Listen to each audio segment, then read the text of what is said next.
भगवद गीता अध्याय 2 सांख्य योग श्लोक 46 यावानर्थ उत्पाने सर्वतः संप्लुतोदके तावान सर्वेषु वेदेषु ब्राह्मणस्य विजानतः। जिस प्रकार एक छोटे से कुएं की उपयोगिता उस स्थान पर बहुत कम रह जाती है जहां चारों ओर जल से भरे बड़े जलाशय हों, उसी प्रकार जो ब्राह्मण अर्थात ज्ञानी व्यक्ति परम सत्य को जान चुका होता है, उसके लिए वेदों की सारी शिक्षाएं भी सीमित हो जाती हैं। श्री कृष्ण अर्जुन से कह रहे हैं, जब कोई आत्मा का सच्चा ज्ञान पा लेता है, तब वेदों में बताए गए कर्मकांड जैसे स्वर्ग की प्राप्ति के यज्ञ, व्रत और पूजाएं उतने महत्वपूर्ण नहीं रह जाते।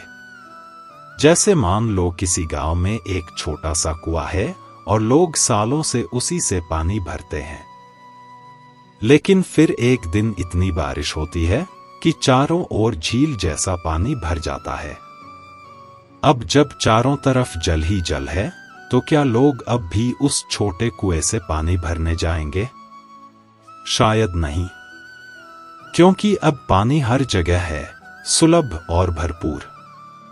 वैसे ही जो व्यक्ति आत्मज्ञान पा चुका है, जिसने जान लिया कि वह यह शरीर नहीं बल्कि एक शाश्वत आत्मा है, उसके लिए वेदों के कर्मकांडों का भी उतना ही उपयोग रह जाता है जितना उस कुएं का जब चारों तरफ पानी हो। एक और उदाहरण सोचिए, कोई व्यक्ति पढ़ाई में बहुत आगे बढ़ गया हो, बड़ी बड़ी किताबें पढ़ चुका हो, गहराई से सोचने लगा हो।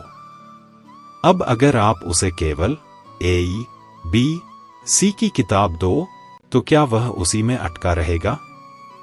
नहीं, क्योंकि वह आगे बढ़ चुका है। कृष्ण यही समझा रहे हैं, जब भीतर आत्मा का अनुभव हो जाता है, तब बाहरी विधियों की भूमिका सीमित हो जाती है।